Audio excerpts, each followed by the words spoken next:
Hello everyone, welcome back to my channel হৈমস kitchen. আজকে হৈমস কিচেনে একটা ছোট্ট ব্লগ শেয়ার করব। এর ভিতরে একটা রেসিপিও আছে। তো ভিউয়ার্স, আশা করছি আপনাদের কাছে আজকের ব্লগটি ভালো লাগবে। তো এখানে আমরা আজকে যাচ্ছি আমার মামা বাড়ি, মানে রসগোল্লার মায়ের মামা বাড়ি যাচ্ছি রসগোল্লা। আর আমার মামাতো বোন আমাদের নিতে এসেছিল, তো ওকে বললাম আজকে রাতে যদি থাকিস তাহলে আমি তোদের বাড়িতে যাব। তো আমাকে নেওয়ার জন্য রাতটা থেকেই গেল। এখন না গেলে তো ওর অনেক মন খারাপ হবে। এজন্য আমরা যাচ্ছি আমার মামা বাড়িতে। বেশ কয়েক বছর পরেই যাচ্ছি। এদিকে রসগোল্লা তার মমসের কোলে করে যাচ্ছে।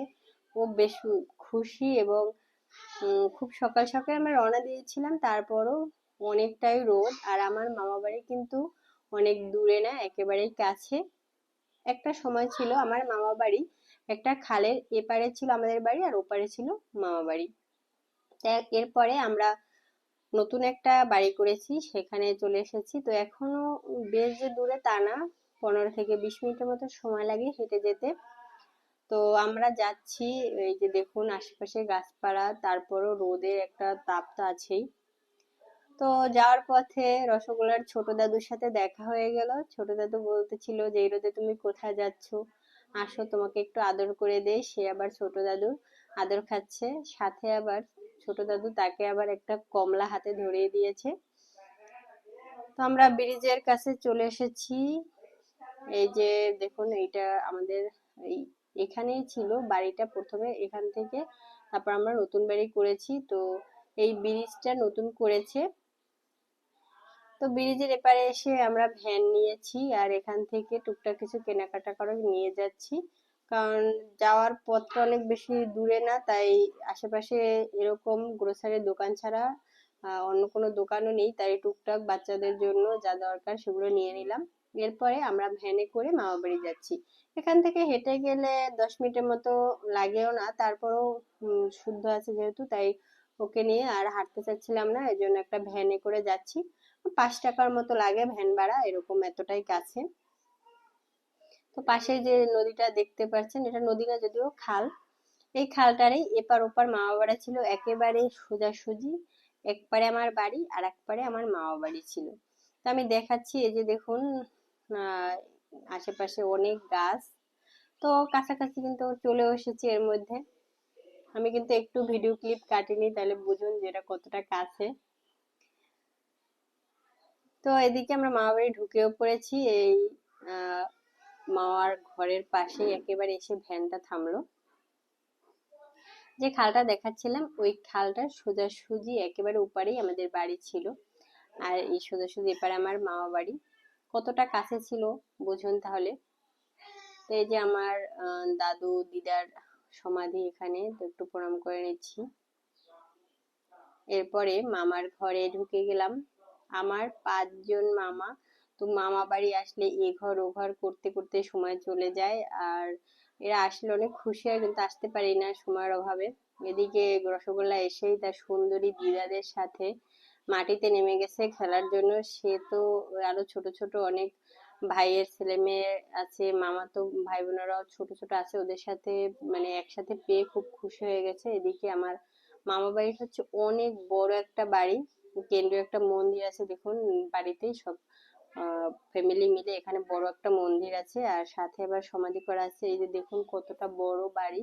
এখান থেকে সব ঘরগুলো দেখা যাচ্ছে না, আরো পিছনে পিছনে আরো অনেকগুলো ঘর আছে। এই মামার গাছে আবার আম ধরেছে এখানে।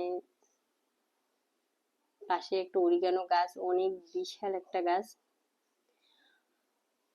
তো আমি এক এক করে সব ঘরে একটু ঘুরে ঘুরে জিজ্ঞেস করছিলাম সবাই কেমন আছে বা কি। এরপরে মামি আমার জন্য পিঠা তৈরি করবে, এজন্য বৌদি এখানে চাল ধুয়ে নিচ্ছে। তো আজকে মামির হাতের মালপোয়া পিঠা খাবো। আগে থেকে এসেই বলে দিয়েছি যে মামি আমার জন্য একটা রেসিপি, মানে একটা আবদার তোমার কাছে, তুমি আমাকে আজকে মালপোয়া পিঠা তৈরি করে খাওয়াবে। তো সাথে সাথেই মামি চাল ভিজিয়ে দিয়েছে। এই যে চালগুলো গুঁড়ো করা নেওয়া হচ্ছে। তো ব্লেন্ডার থাকলে খুবই সুবিধা, এটাই মানে মনে চাইলে পিঠা তৈরি করে খাওয়া যায়। পাটায় পিষতে গেলে অনেকটা সময় লাগে। এখানে চাল গুঁড়ো করে নেওয়া হয়ে গেছে। এরপরে এগুলোকে একটা চালনি দিয়ে টেলে নেওয়া হচ্ছে।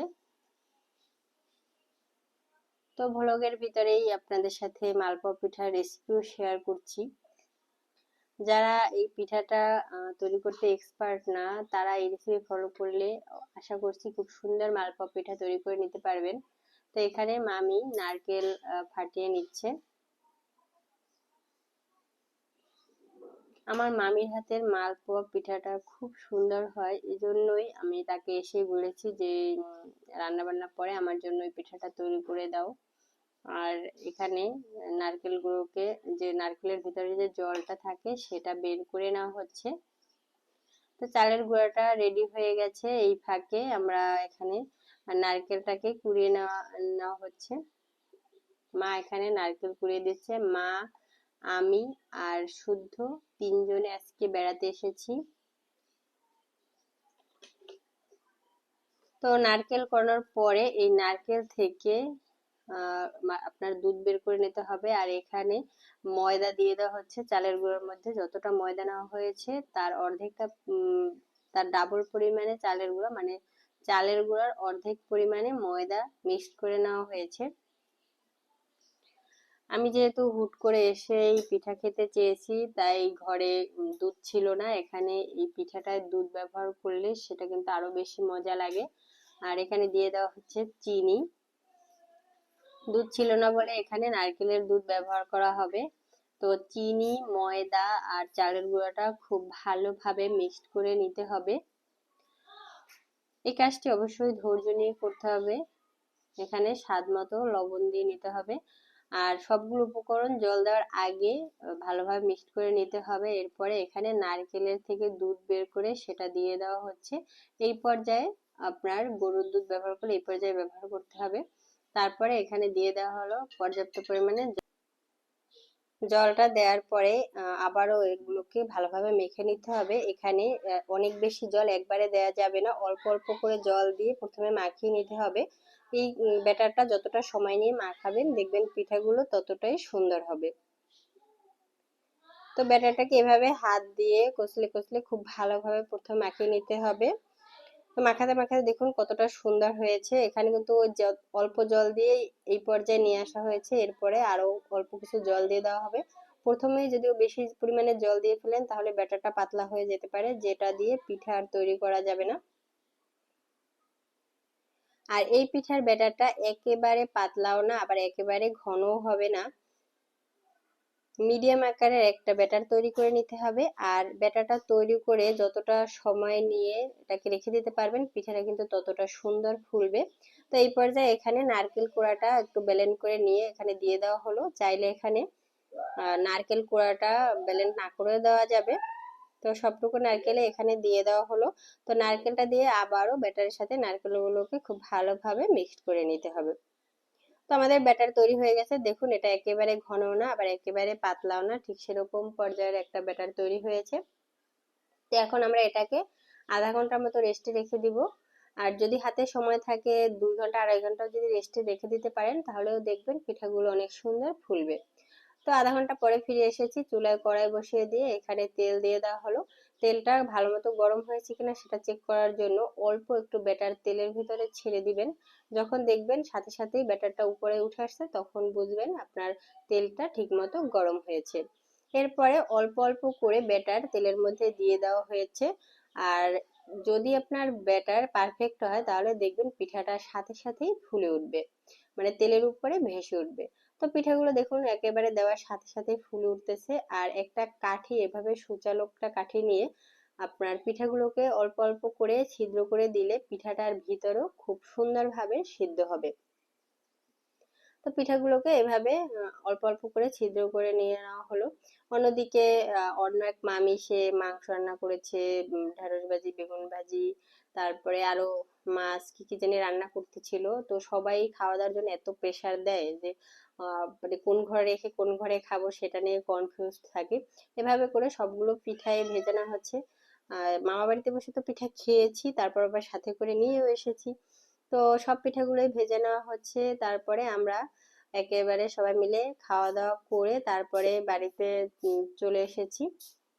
তো পিঠাগুলো এখানে ভেজানো হচ্ছে। আর আজকের এই রেসিপিটা ফলো করে কে কে বাড়িতে পিঠা বানাবেন অবশ্যই আমাকে কমেন্ট বক্সে জানাবেন। তো পিঠাগুলো দেখুন কতটা সুন্দর ফুলেছে, প্রত্যেকটা পিঠাই কিন্তু অনেক সুন্দর হয়েছে আর এর ভিতরটা অনেক সুন্দরভাবে সিদ্ধ হয়েছে।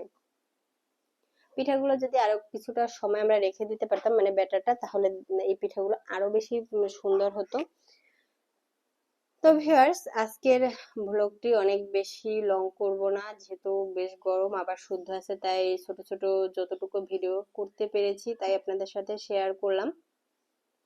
যদি আমার চ্যানেলে নতুন হয়ে থাকলে অবশ্যই আমার চ্যানেলটাকে সাবস্ক্রাইব করে নেবেন, সাথে সাথে বেল আইকনটি বাজিয়ে নেবেন, যাতে করে নতুন ভিডিওর আপডেট সব থেকে প্রথম আপনি পেয়ে যেতে পারেন। তো এখন এই পিঠাটা খেয়ে খাওয়া দাওয়া করে বিকেলবেলা আমরা আবার বাড়ির উদ্দেশ্যে রওনা দিলাম। তো মামাতো ভাই বোন যারা আছে সবাই আমাদের আবারও ভ্যানে তোলার জন্য আগে দিতে যাচ্ছে। সো ভিউয়ার্স, আজকের ভ্লগ এই পর্যন্ত, টাটা।